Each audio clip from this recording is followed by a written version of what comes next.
Months passed, and Ethan learned to live with the silence. The frozen town of Coldridge became his sanctuary, a place where time stood still but hope lingered beneath the surface. He spent his days repairing tools, organizing supplies, and keeping himself busy. At night, he sat by the window in his small apartment above the garage, watching the northern lights dance across the sky. Each flicker of green and purple reminded him of Leela, her voice, her warmth, her sacrifice. Though the townsfolk remained frozen, Ethan made it his mission to care for them as best he could. He cleared snow from doorways, checked on homes to ensure they were intact, and even left notes near each person's feet, explaining what had happened in case they ever woke up. It felt like leaving messages in bottles, tossed into an endless sea of ice. But it gave him purpose. One day, while exploring the outskirts of town, Ethan stumbled upon something unexpected: patches of grass poking through the snow. At first, he thought it was a trick of the light or some stray memory playing tricks on his mind. But as he knelt down and touched the blades, he realized they were real, soft, green, and alive. Nearby, tiny buds had begun forming on tree branches, their delicate shapes trembling in the breeze. Ethan's heart raced. Was this part of what Leela had meant? Was the cycle beginning again? Over the following weeks, more signs appeared. Streams that had been frozen solid began to trickle with water. Birds returned to the skies, their songs cutting through the quiet like needles piercing fabric. Even the air seemed warmer, carrying the faint scent of spring rather than the sharp bite of winter. Then, one morning, Ethan woke to find footprints in the snow outside his garage. Fresh ones. His breath caught as he followed them, his boots crunching softly against the ground. They led him to the center of town, where Sheriff Carter stood blinking in the sunlight, his face pale but alive. "What happened?" Carter asked, his voice hoarse. "It's like I've been asleep for years." Ethan stared at him, his mind struggling to process what he was seeing. "You're back," he said finally, his voice cracking with emotion. "You're really back." Within hours, others began to wake too. Families emerged from their homes, confused but unharmed. Children laughed as they played in the melting snow, unaware of how close they'd come to being lost forever. The town came alive again, slowly but surely, like flowers blooming after a long winter. As the days passed, Ethan explained everything, or at least as much as he could. He told them about Leela, her powers, and the vortex that had taken her away. Some were skeptical, others frightened, but most listened quietly, sensing the truth in his words. "She saved us," Ethan said one evening during a town meeting. "She froze everything to protect it, until the world was ready to heal. And now, it's our turn to take care of each other." The crowd fell silent, reflecting on his words. Though none of them remembered Leela, they felt her presence in the warmth of the sun, the softness of the earth beneath their feet, and the way life seemed to hum around them once more. In the months that followed, Coldridge rebuilt itself, not just physically, but emotionally. Neighbors helped neighbors, strangers became friends, and Ethan, though he still missed Leela deeply, found peace in knowing she hadn't truly left. Her legacy lived on in every smile, every act of kindness, every moment of connection. On clear nights, Ethan would climb to the highest hill overlooking the town and gaze at the northern lights.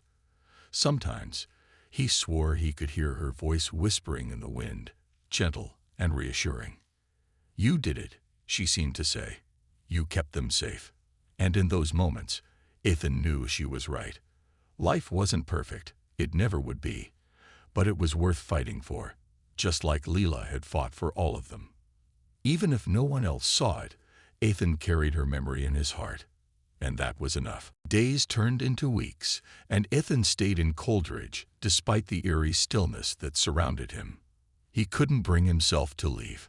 Not yet. The frozen town felt like a tomb, but it was also the last connection he had to Leela. Every morning, he woke up and wandered the streets, checking on the frozen figures as if expecting them to thaw suddenly. But nothing changed. The ice remained unbroken, and the silence stretched endlessly. Ethan spent most of his time in his garage, tinkering with tools and half-finished projects. It wasn't because he needed to work. It was because staying busy kept his mind from spiraling into despair. He replayed every moment he'd shared with Leela over and over again, searching for something he might have missed, some clue about what had happened.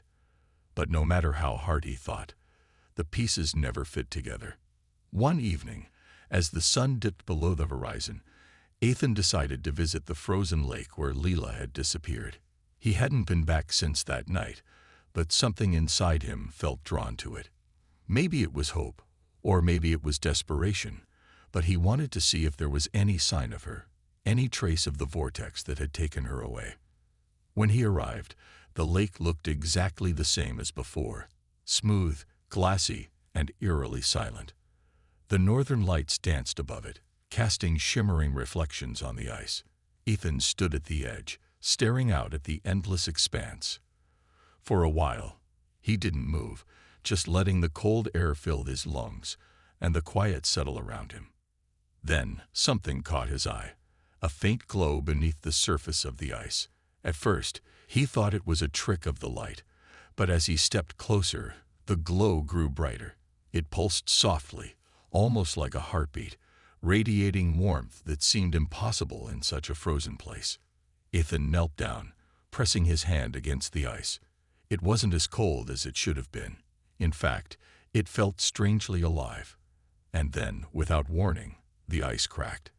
Thin fractures spread outward from where his hand rested, glowing faintly with the same light he'd seen earlier. Before he could react, the cracks widened, and the ground beneath him began to shift. A voice echoed in his mind, soft, melodic, and achingly familiar. Ethan. His breath caught in his throat. Leela, is that you? I'm here, the voice replied, though it wasn't coming from anywhere specific. It was everywhere and nowhere all at once. But I'm not the same. I've become part of something greater. What do you mean? Ethan asked, his voice trembling. Where are you? I'm everywhere now, she said. The ice, the light, the air, it's all me. I told you I wouldn't come back, but I can still reach you, in a way. Tears welled in Ethan's eyes as he pressed his forehead against the ice. Why did this happen? Why did everyone freeze? It wasn't punishment, Leela explained gently. It was preservation. The cycle isn't over, Ethan. This world is changing, evolving. And when it's ready, life will return. Until then, they're safe. They're waiting. But what about you? Ethan whispered. Are you trapped like this forever? No, she said. I'm free in a way I never was before.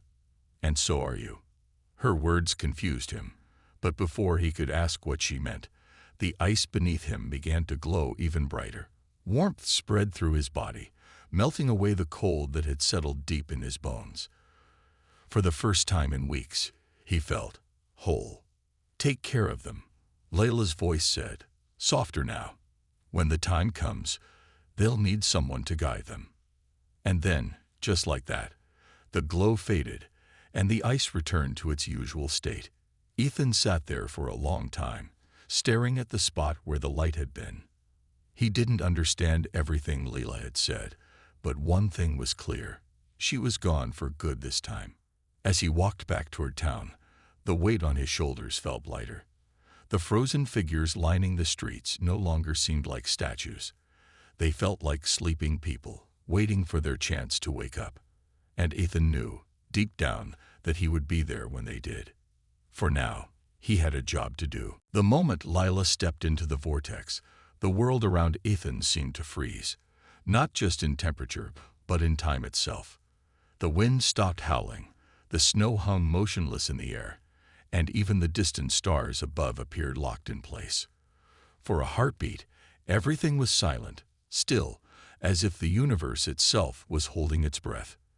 And then, with a deafening crack, the vortex exploded in a burst of light so bright it forced Ethan to shield his eyes.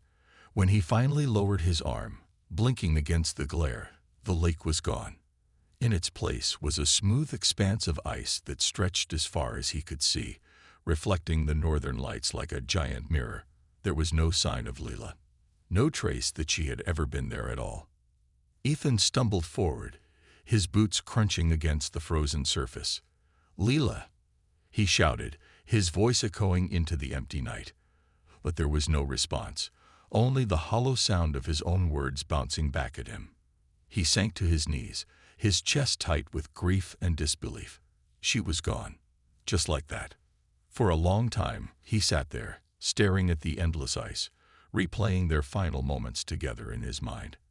Her smile, her tears, the warmth of her hand on his cheek.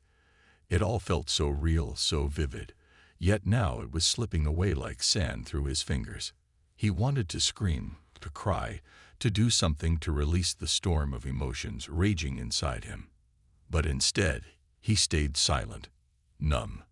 As the hours passed, the world began to move again. The wind picked up, carrying with it the sharp bite of the Alaskan winter. Snowflakes drifted down from the sky, settling softly on the ice. Ethan didn't notice any of it. His thoughts were consumed by one question. What now?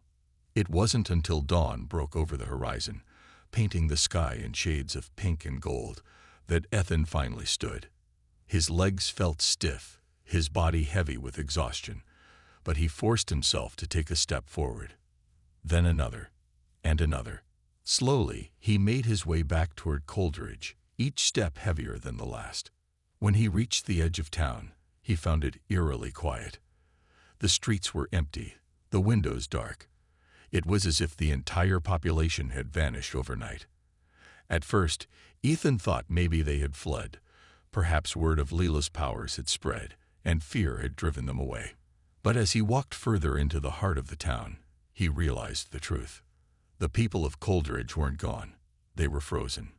Every single person, every animal, every living thing had been encased in ice, perfectly preserved like statues in a museum. Even the cars and trucks were covered in thick layers of frost, their engines silenced forever. The only sound was the soft crunch of Ethan's boots against the snow. He wandered through the streets in shock, his mind struggling to comprehend what had happened. Was this Leela's doing? Had stepping into the vortex triggered some kind of chain reaction, freezing the entire town? Or had it been something else entirely? Ethan stopped in front of the diner, where Sheriff Carter and his men had confronted Leela days earlier. Their faces were frozen mid-expression, their eyes wide with fear. Ethan stared at them for a long moment, guilt twisting in his gut. He had tried to protect Leela, to help her. But in doing so, had he doomed everyone else? "I'm sorry," he whispered, though there was no one left to hear him. "I didn't know." As the sun climbed higher in the sky, Ethan trudged back to his garage. Inside, he found tools scattered across the workbench, a half-finished snowmobile waiting patiently for repairs. Everything looked exactly as he'd left it, untouched by the chaos outside. He sat down heavily on a stool, burying his face in his hands. For the first time in his life, Ethan felt truly alone. The town he called home was gone, frozen in time. The woman who had changed his life was gone, lost to some unknown world beyond the vortex, and he had no idea what to do next. But as he sat there, surrounded by silence, a strange thought occurred to him. Leela had said she was part of a cycle, a force that kept worlds alive. If that was true, then maybe her sacrifice hadn't been in vain. Maybe, just maybe, the ice covering Coldridge wasn't the end. Maybe it was the beginning of something new. Ethan didn't have the answers. But one thing was certain, he couldn't give up. Not yet. The journey to the mountains was grueling. The snow grew deeper with every step, and the biting wind made it hard to see more than a few feet ahead. Ethan's legs burned from the effort, and his fingers were numb despite the thick gloves he wore. Leela, on the other hand, seemed unaffected by the cold, her pale skin glowing faintly in the dim light of the moon. But even she wasn't immune to exhaustion. Her steps slowed as they climbed higher, and her breath came in shallow bursts. As they reached a narrow ridge overlooking the valley below, Ethan stopped to catch his breath. He glanced back at the town of Coldridge, now just a cluster of faint lights in the distance.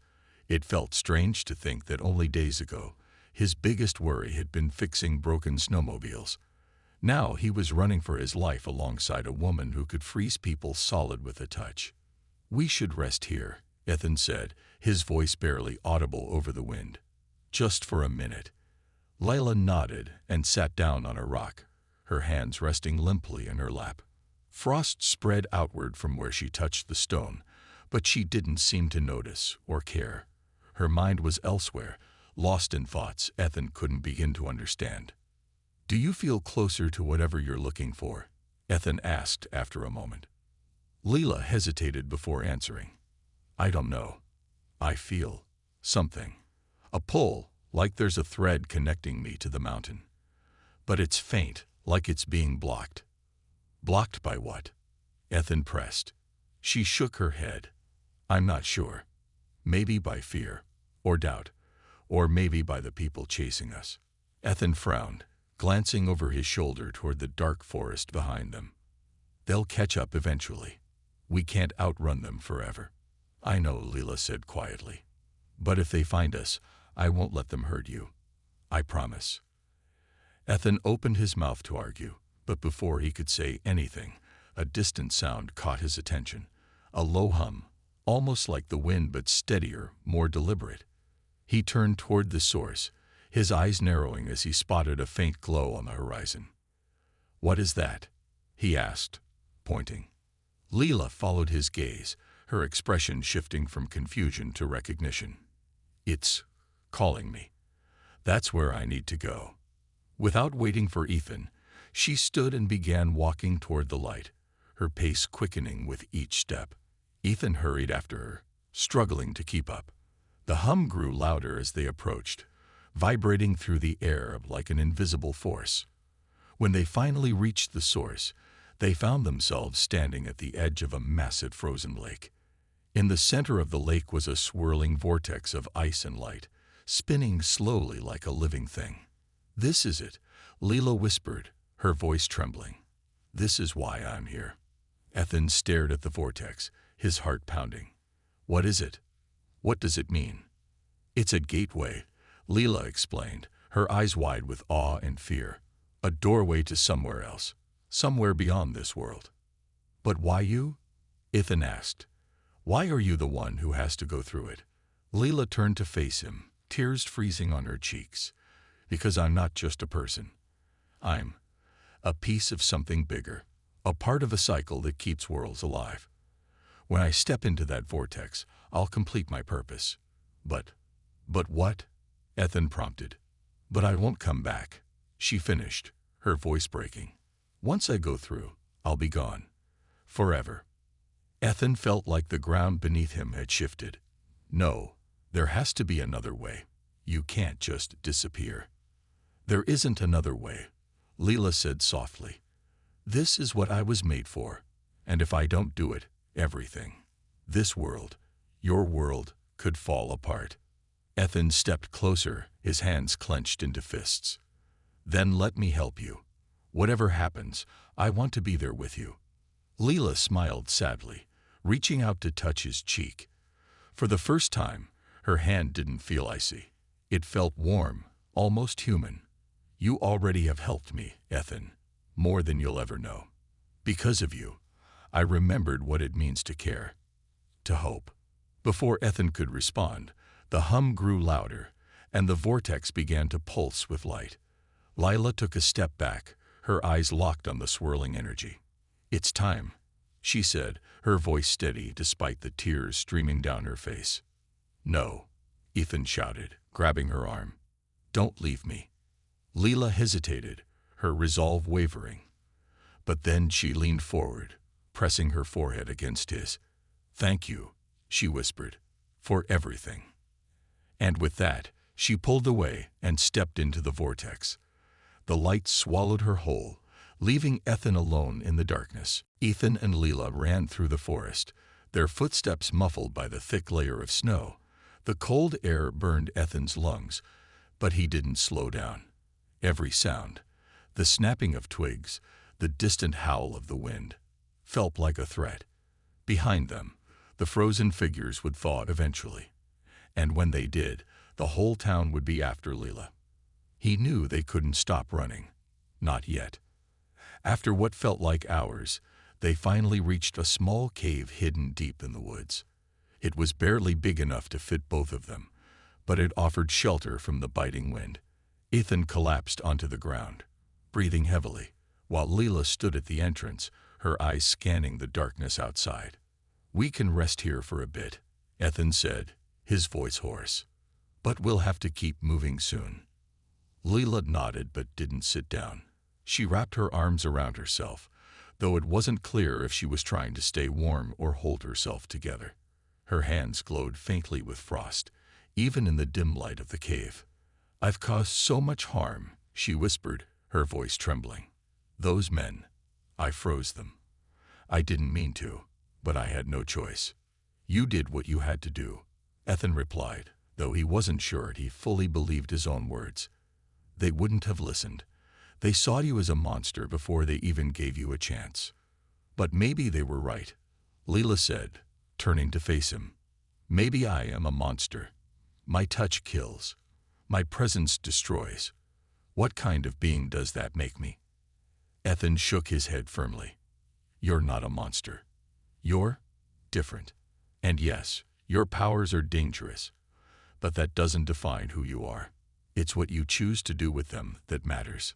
Leela looked at him, her blue eyes filled with doubt. "And what if I don't get a choice? What if this is just who I am?" "Then we'll figure it out together," Ethan said without hesitation. "You saved my life back there. You could have run and left me behind, but you didn't. That tells me everything I need to know about you." For the first time since meeting her, Leela smiled, a small, fragile smile that didn't reach her eyes, but still made Ethan feel a little lighter. She sat down beside him, careful not to let her hands touch anything. The frost on her fingers crept outward slightly, freezing a patch of moss near her feet. "There's something else I haven't told you," Leela admitted after a long silence. "Something important." Ethan leaned forward, his curiosity piqued. "What is it?" She hesitated, as if unsure how to explain. "I think I was sent here. Not by accident, but for a reason. I don't remember everything, but I feel connected to this place, to you, like there's something I'm supposed to do." "Do you know what it is?" Ethan asked. Leela shook her head. "Not yet, but I think it has something to do with change. Something big. Maybe even the end of something." Her words sent a chill down Ethan's spine, though it wasn't from the cold. "The end of what?" "I don't know," she admitted, "but whatever it is, it scares me. And if I'm meant to play a part in it—" She trailed off, her voice breaking. Ethan placed a hand on her shoulder, ignoring the icy sensation that seeped through his gloves. "Then we'll face it together. Whatever happens, you won't be alone." Leela looked at him, her expression softening. "Why are you doing this? Why are you helping me when everyone else wants me gone?" "Because someone has to," Ethan said simply. "And because I believe in second chances. You might not see it now, but you're worth fighting for." Outside the cave, the wind picked up, howling through the trees like a warning. Leela glanced toward the entrance, her body tense. "They'll come looking for us soon. We should keep moving." Ethan nodded, standing up and brushing snow off his coat. "Where to?" Leela hesitated, then pointed toward the mountains in the distance. "There. I feel drawn to it, like it's where I'm supposed to go." Without another word, they stepped out of the cave and into the night. The snow crunched beneath their boots as they trudged forward, guided only by the faint glow of the northern lights above. Each step felt heavier than the last, not because of the physical effort, but because they both knew the road ahead would be far more dangerous than anything they'd faced so far. As they walked, Leela glanced at Ethan, her heart aching with gratitude and guilt. She didn't understand why he trusted her, why he risked everything to help her. But one thing was certain: whatever lay ahead, She wouldn't face it alone. The tension in the air was thick enough to cut with a knife. Ethan stood firmly between Leela and Sheriff Carter, his breath visible in the cold night. The sheriff's flashlight beam danced across the snow, momentarily blinding Ethan as it swept over his face. Behind Carter, the two other men shifted uneasily, their rifles slung over their shoulders but ready to be used. "This isn't your fight, Ethan," Carter said, his voice low and stern. "Step aside before someone gets hurt." "No one has to get hurt," Ethan replied, his tone steady despite the fear creeping into his chest. "Leela hasn't done anything wrong. She's lost, confused, just like any of us would be if we ended up in a strange place." Carter snorted, shaking his head. "Lost? Is that what you call freezing animals solid and scaring half the town out of their minds?" "That's not lost, Ethan. That's dangerous." Before Ethan could respond, Layla stepped forward, her movements slow and deliberate. Her pale hands were raised slightly, as if to show she wasn't a threat, but frost began spreading outward from her feet, crackling softly against the icy ground. The sound made the men flinch, their grips tightening on their weapons. "Stay back," one of them shouted, raising his rifle.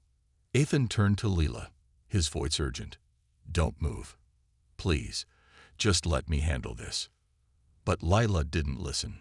Her blue eyes locked onto Carter, filled with a mix of sadness and resolve. "I never wanted to harm anyone," she said, her voice carrying clearly despite the wind. "This is not who I am. But if you try to hurt me or him, I will protect myself." Carter frowned, his hand moving toward his rifle. "We're not here to hurt you. We just want answers. And maybe to make sure no one else ends up frozen solid." Ethan held up his hands, trying to calm everyone down. "Sheriff, please, you don't understand what's going on here. She's not some monster. She's different, special. If you give her a chance, she can explain." "Enough," Carter snapped, losing patience. He gestured to the men behind him. "Grab her, carefully." As the men moved closer, Leela's expression hardened. Frost shot out from her feet in all directions, forming a barrier of ice that stopped them in their tracks. One man slipped on the slick surface, landing hard on his back, while the other stumbled backward, cursing under his breath. Even Carter hesitated, his boots crunching against the newly formed ice. "Stay away," Leela warned, her voice rising. Her hands glowed faintly, frost swirling around her fingers like living tendrils. "I don't want to hurt you, but I will if I have to." Ethan turned to face her, panic rising in his chest. "Leela, stop. This isn't the way." "It's the only way," she whispered, though her gaze remained fixed on the men. Tears welled in her eyes, but they froze before they could fall. "They won't listen. They never do." For a moment, everything seemed to freeze, not just the ground, but time itself. Then, without warning, Leela raised her hands, and a wave of frost surged outward. It hit the men like a wall, encasing them in shimmering ice. Their faces were frozen mid-expression, eyes wide with shock. Only Ethan remained untouched, standing in a small circle of unfrozen ground. Carter, still partially free, shouted muffled words through the ice. "You can't keep running, Leela. This isn't over." Leela ignored him, turning to Ethan instead. Her voice trembled as she spoke. "I'm sorry. I didn't want it to come to this. But now, they'll never stop hunting me." Ethan reached for her hand, ignoring the chill radiating from her skin. "Then we'll run together. We'll find a way to fix this. You don't have to face it alone." Leela stared at him, her heart breaking at his kindness. "You should hate me. Fear me. Why don't you?" "Because I see you," Ethan said simply. "Not the frost or the ice, but you. And I know you're worth fighting for." With that, Leela nodded, tears freezing once more as they fell. Together, they turned and fled into the dark woods, leaving the frozen figures behind. As they disappeared into the shadows, the northern lights above flickered brightly, as if sensing the storm yet to come. Leela's silence was beginning to weigh on Ethan. Every time he saw her, she seemed more distant, as if she were carrying a heavy burden she couldn't share.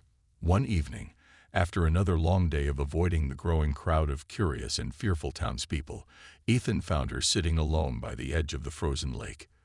The sun had dipped below the horizon, painting the sky in shades of orange and purple, but the cold air bit at his cheeks as he approached. "You're going to freeze out here," Ethan said, breaking the quiet. He held out a wool blanket he'd brought from home. "Take this." Leela looked at him for a moment before reluctantly accepting the blanket. She wrapped it around her shoulders, though it didn't seem to make much difference.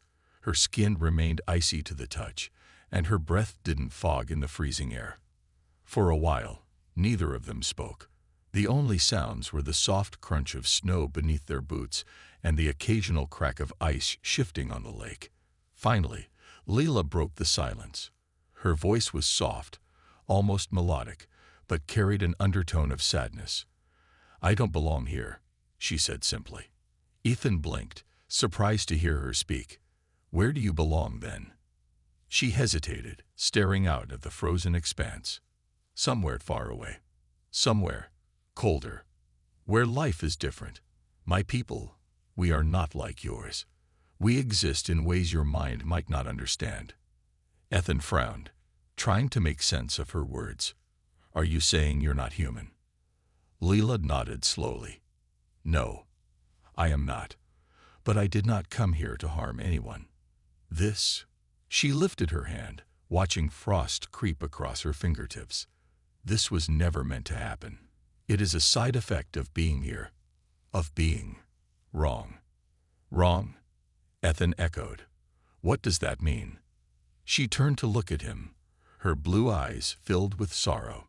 "It means I do not fit. My presence disrupts everything. The air, the ground, the living things, they cannot handle what I am.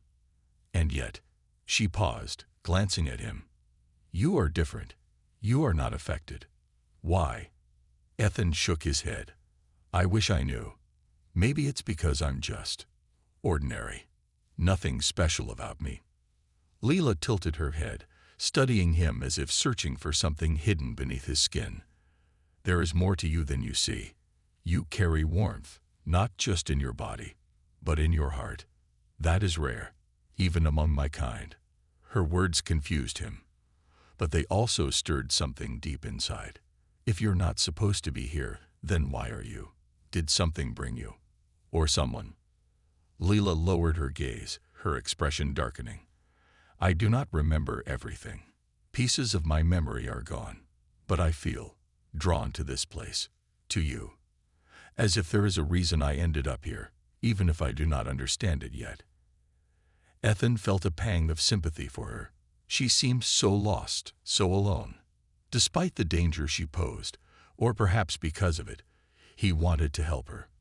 "Maybe we can figure it out together," he suggested. "You don't have to face this alone." For a moment, Layla looked hopeful. Then her expression shifted, clouded by doubt. "You should not trust me. I have already caused too much harm. People fear me, and they are right to. They're scared because they don't understand you," Ethan countered. "But I do.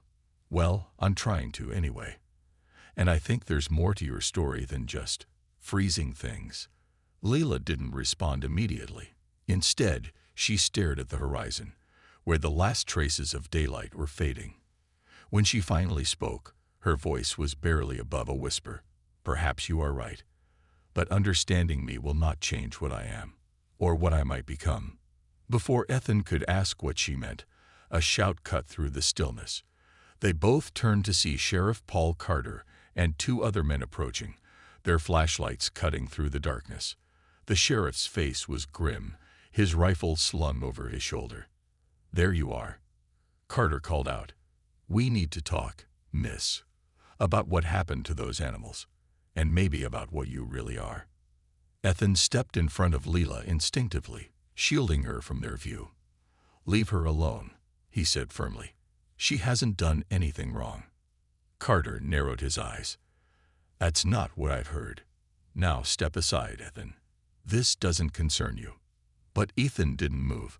Behind him, Leela's hands clenched into fists, frost spreading rapidly across the ground. Back in town, whispers about Leela had grown louder.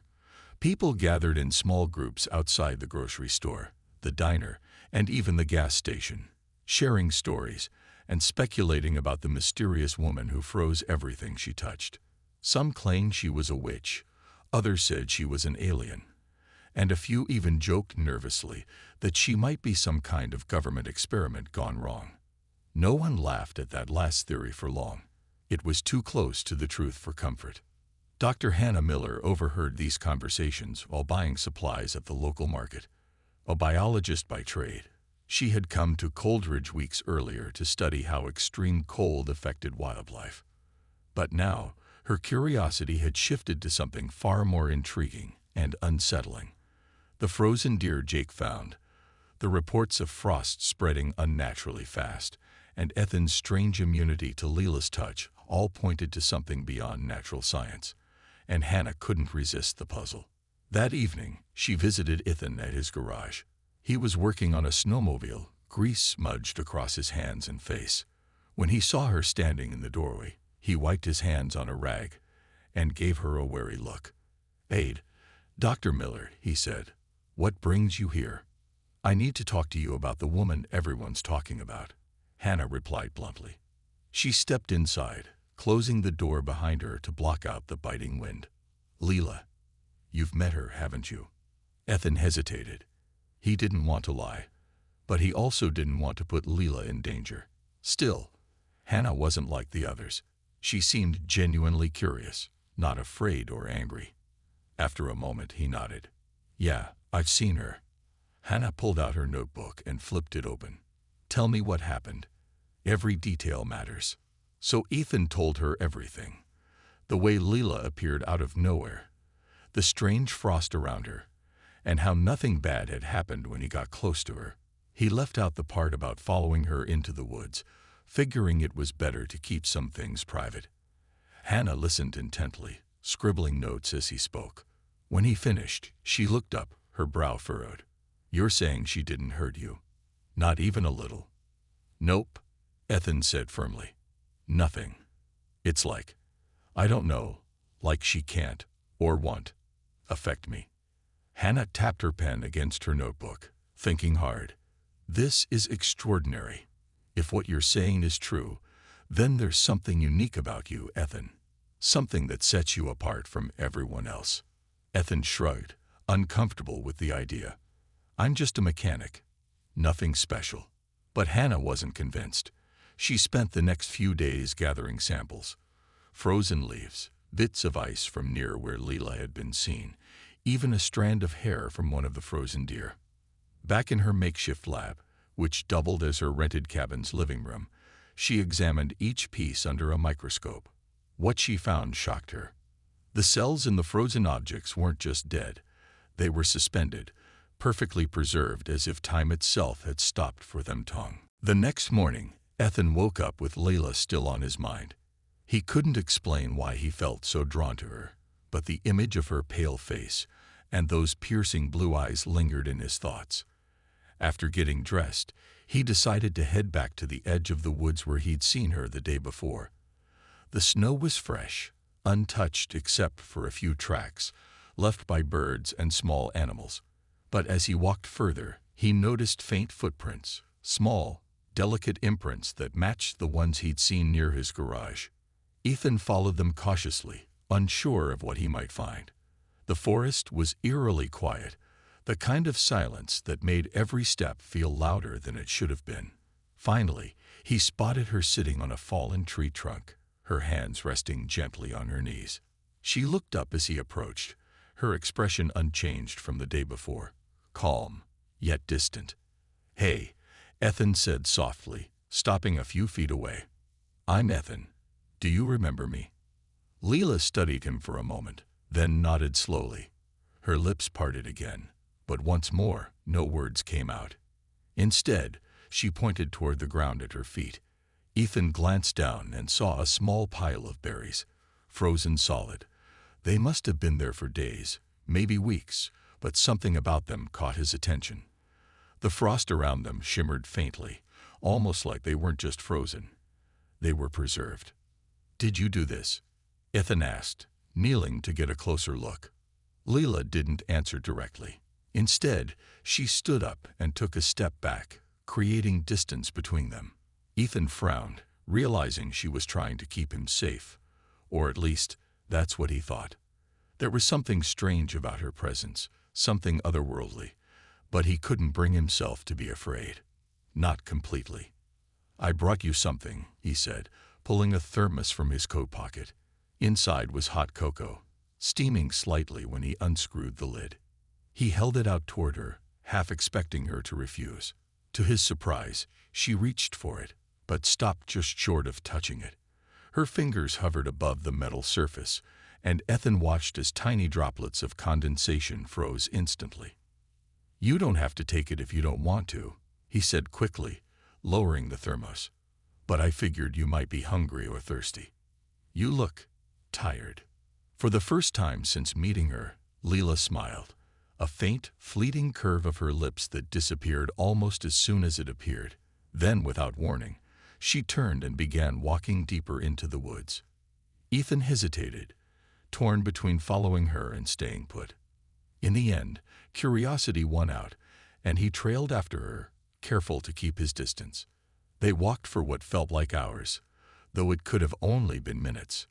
The deeper they went, the stranger the forest became. Trees twisted unnaturally, their branches coated in thick layers of ice that sparkled unnervingly under the weak sunlight. Animals were nowhere to be seen, and the air grew colder with each step. Eventually, Leela stopped beside a frozen stream, its surface smooth and glassy. She knelt down and placed her hand flat against the ice. For a moment, nothing happened. Then, with a soft, crackling sound, the ice began to spread outward, creeping up the banks and freezing everything it touched. Ethan gasped, taking a step back instinctively. But when he looked at Leela, he realized she wasn't doing it on purpose. Her shoulders were tense, her breathing shallow, as if she were struggling to control whatever power she possessed. "It's okay," Ethan said, though he wasn't sure if she understood him. "You're not hurting anyone. I'm still here." At those words, Leela turned to face him, her eyes wide with confusion and relief. She opened her mouth as if to speak, but instead, she simply stared at him, as if searching for answers in his face. Whatever she saw must have reassured her, because she nodded once and stepped away from the stream, leaving the ice behind. By the time they returned to the edge of the woods, the sun was beginning to set, casting long shadows across the snow. Ethan knew he couldn't keep this to himself any longer. Word about Leela had already spread through Coldridge, and people were scared. But as he looked at her standing quietly beside him, he realized something important. She wasn't a monster. She was lost, just like everyone else.